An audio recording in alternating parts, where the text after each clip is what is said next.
ఈ ల్యాండ్తో మాకు సంబంధమే లేదు. 5 ఎకరాలకు బీఆర్ఎస్ గవర్నమెంట్లో చేంజ్ ఆఫ్ ల్యాండ్ యూజ్ వస్తుంది. నిన్నగాక మొన్న 6 ఎకరాలకు కాంగ్రెస్ గవర్నమెంట్ కూడా అదే ల్యాండ్లో చేంజ్ ఆఫ్ ల్యాండ్ యూజ్ ఇచ్చింది. అంటే బీఆర్ఎస్ వాళ్ళు సపోర్ట్ చేసిన వ్యాపారవేత్తల్ని యాజ్ ఇట్ ఈస్గా కాంగ్రెస్ వాళ్ళు కూడా సపోర్ట్ చేస్తున్నారు. ఏంది ఇది మరి? ఎవరికి అండర్స్టాండింగ్ ఉంది? నాకుందా అండర్స్టాండింగ్? మీకుందా? మీ గుంపులు ఉన్న మనుషులది ఇగో ఇదే ఏవిరెడ్డి గారితోని నవనామి వెంచర్స్, ఇదే ఏవిరెడ్డి గారితోని పోచంపల్లి శ్రీనివాసరెడ్డి అనేట ఆయన పార్ట్నరు. ఈయన ఎవరు దోస్తు, ఎవరు బినామీ? పొద్దుగల్లేస్తే రామన్నతోనే ఉంటాడు, కేటీఆర్ గారితోనే ఉంటాడు ఈయన. ఎవరైనా మరి మీకున్నాయా సంబంధాలు? నాకున్నాయా? పందెం కోడ్ల కేసు ఉండే శ్రీనివాసరెడ్డి అనేట ఆయన మీద, ఏమైనా చేసిండ్రా? ఆయన ఫామ్ హౌస్లో పందెం కోడ్లు ఆడిచ్చిరని అరెస్ట్ అన్నారు, పోలీసులు అన్నారు, ఏదో అన్నారు, చేసిండ్రా? ఎందుకు చేయలేదు మరి? అంటే ఎవరిని కాపాడుతున్నారు? ఎవరికి బంధుత్వాలు ఉన్నాయి? ఏదో ఆడపిల్లను ఊరుకుంటా మీరు తమాషా చేస్తా అనుకుంటారేమో, తోలు తీస్తా ఒక్కొక్కరిది పట్టుకొని చెప్తున్నా. ఇప్పుడు కృష్ణారావు సంగతి చెప్తున్నా. పాపం చిన్నోడు యాక్చువల్లీ, ఈయన ఎన్నుకుండి ఎవరు ఆడిస్తున్నారు, ఆ గుంటనక్క సంగతి కూడా చెప్తా తర్వాత. కానీ కృష్ణారావు గారు నా మీద మాట్లాడంగానే ఇంతమంది, ఇది కూడా పట్టుకున్నా కాగితం పైకి, అది పట్టుకోండి ఒకసారి, అటు చూపించండి. ఇంతమంది బాధితులు వాళ్ళంతా ఫోన్లు చేసి ఎకరాలు ఇన్ని ఉన్నాయి అక్క, దయచేసి మాట్లాడండి అక్క, దయచేసి మాట్లాడండి అక్క. నిన్నటి నుంచి ఫోన్, ఓ దగ్గర 16 ఎకరాలు, ఓ దగ్గర 400 ఎకరాలు, CS 14 ల్యాండ్స్, మామూలుగా లేదు. ఒక దగ్గర ఎంత ఘోరం అంటే ఆఖరికి హైడ్రా కూడా పోయి కూలగొట్టింది.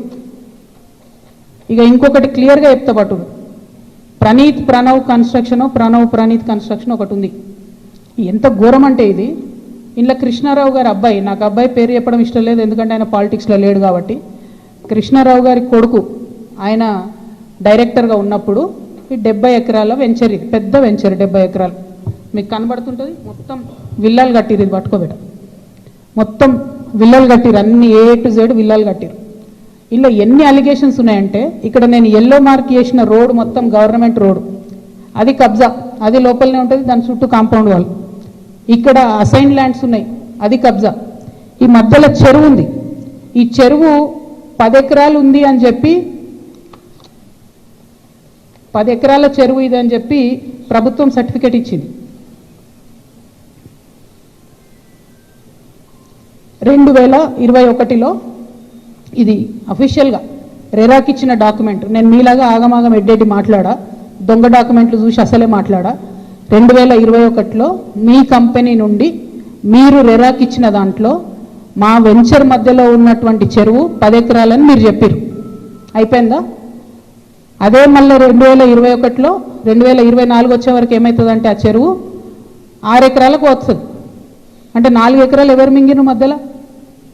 ఇది 6 ఎకరాలని మళ్ళీ అఫీషియల్గా ఇరిగేషన్ డిపార్ట్మెంట్ ఇచ్చింది. ఇప్పుడు ఇంకా ఘోరం ఏంటంటే, ఈ మొత్తం 71 ఎకరాల ఈ సామ్రాజ్యంలో చుట్టూ కాంపౌండ్ వాల్ కట్టిండ్రు. అంటే ఈ చెరువు యాక్సెస్ ఓన్లీ ఆ విల్లా వాళ్ళకు ఉంటుంది. యాక్చువల్లీ అది ఊరిది చెరువు, అంటే మీ అయ్యా జాగిరా, చెరువు లోపలేసుకొని చుట్టూ కాంపౌండ్ వాల్ పట్టుకుంటే ఆ ఊరోళ్ళు వాడుకోవద్దా చెరువును? హైడ్రాకు దమ్ముంటే రేవంత్ రెడ్డి గారికి కానీ గవర్నమెంట్లో ఉన్న వ్యక్తులకు ఈ వెంచర్తో సంబంధం లేకపోతే యాక్సెస్ ఓపెన్ చేయండి, దానికి ఓపెన్ చేయండి. చెరువు మధ్యలో ఉంటుంది, చుట్టూ విల్లా, ఎక్కడికక్కడ KGF సామ్రాజ్యాలు. ఇంకొక మాట చెప్పిండు కృష్ణారావు గారు, ఏందో 307 గాజుల రామారంలో నేనేందో కబ్జా పెట్టినా అని చెప్పిండు.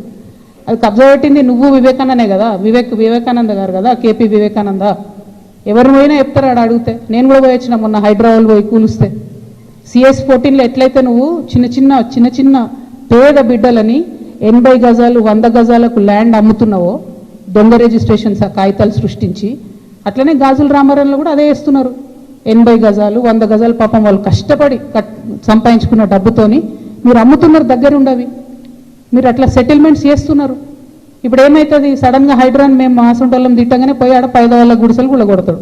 మీకేం నష్టం అవుతుంది? ఆ పేదవాళ్ళ మీద కూడా మీరు ఏరుకుంటున్నారు పైసలు. అన్యాయం ఇది. 307 సర్వే నెంబర్తో నాకు సంబంధం లేదు. నా భర్త ఫోటో ఏదైతే చూపించారో దాని గురించి నేను ఇప్పటివరకు ఎక్స్ప్లెనేషన్ ఇచ్చిన.